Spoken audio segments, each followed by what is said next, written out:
Hi, my name's Ian Taylor, and this is the story of what's happened to me over the last 2 months in relation to prostate cancer. Been fit and well and having very few symptoms at all. Being a nurse of 41 years, just an urgency to pass urine now and again. I spoke to my GP. We sent some urine off to test for the urine infection. That came back negative. This followed a consultation with my GP, who ran some bloods and did a blood test, what they call a PSA test, prostate specific antigen test, which came back raised slightly, not a lot, but it was raised, 6.8. I was invited in to see my GP for a digital rectal exam, which is a very quick, painless examination of the prostate, which showed that it was slightly raised. And to my amazement, he said that he'd fast-tracked me for query prostate cancer. Fit and well, not feeling ill. I was shocked. The referral went off. And we all within a month, which was amazing, from speaking to my GP. The next stage was to have an MRI, a specialist MRI scan of my prostate. Again, painless, not a problem. The results came back quickly, showed priads 4 and 5 in 2 areas of my prostate, which was highly suspicious of cancer. Following this, I had a biopsy at New Cross Hospital. Again, painless, not comfortable, but painless, and dignity preserved at all time, very professional. And the results of that came back yesterday, which showed that I'd got cancer of the prostate. Luckily for myself, it's been caught very early. It's a group 1 cancer, Gleason score of 6, which is the lowest cancer score that you can get with prostate cancer. And now I'm able to watch and wait and choose from treatments if that's deemed necessary. So, following this experience, I run 31 miles for prostate cancer research, ended up running 124 miles in March, raised £3,720 for prostate cancer research, and has become on a mission really in relation to spreading the word of prostate cancer and its stats. What surprised me, being a nurse of 41 years, I didn't realise that prostate cancer actually is the most common cancer in men.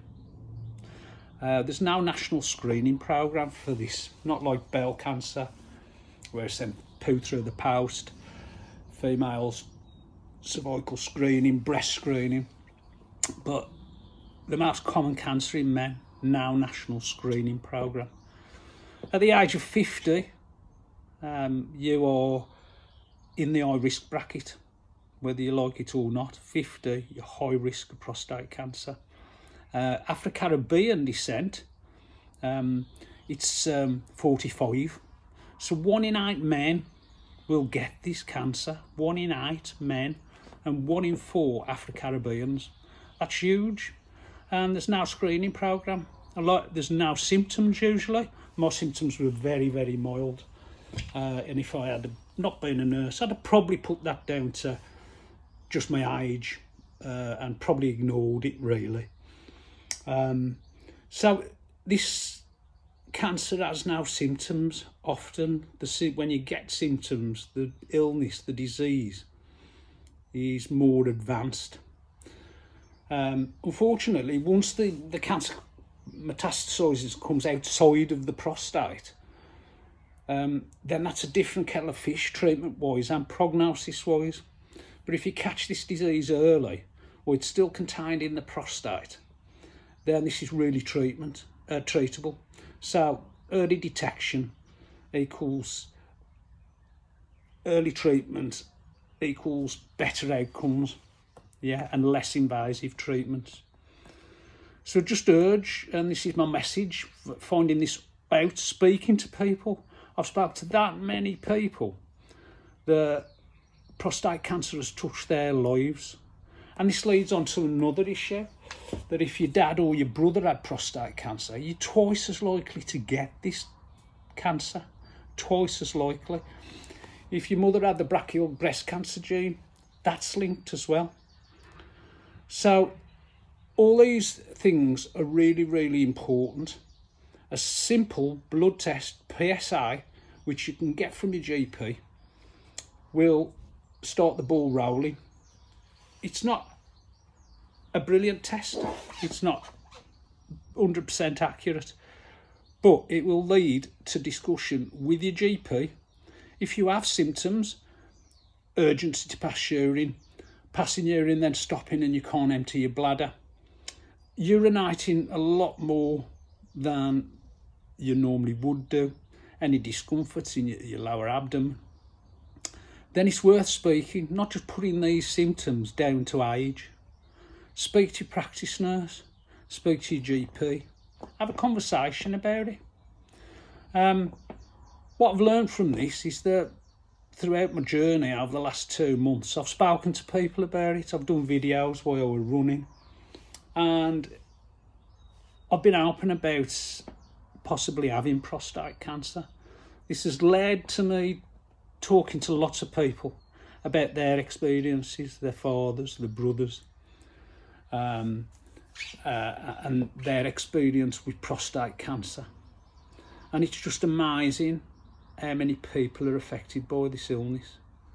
You know, men are not very good. You know, women tend to go and are probed and investigated a lot more than men, especially having children, you know, cervical smears. Men are not used to it, and I've found, quite shockingly, a lot of men are really panicky about having the digital rectal exam. It's unbelievable that, you know, something like this that can save your life. Yeah, I'd worry about having the cancer, not the investigations. And hopefully, if you're investigated, it'll rule everything out. But if it is cancer, it's one of the ones that's very, very treatable, as long as you catch this early. If you catch it early, there's a high 98% survival rate. So I just urge people, you know, I'd urge daughters and wives who have a lot of influence over the men to encourage them to, if they have symptoms, if they're over 50, just have a discussion with the GP about a PSA test. So that's my story, really, and I just want to spread the word further so that men in general have the information which will give them informed choice about seeking advice of a medical professional about this condition. 1 in 8 men, 1 in 4 Afro-Caribbean men. 52,000 new cases every year, and that's set to double. And 12,000 deaths from prostate cancer, which could be avoided. The government has just put 42 million into a programme, I think it's called Transform, which is looking at better ways of screening, diagnosis and detection of prostate cancer. So hopefully in the near future we will have a national screening programme for this disease. So there's a lot of good stuff happening, and I think the more you can talk about it, the more you can spread the word, the more awareness there is that not to leave something because you think it's something or nothing. Talk to somebody about it. It helps. Anyway, I hope that's been useful. I hope you know, you'll spread the word about how common this cancer is to your male friends and relatives. Thanks for listening. Cheers.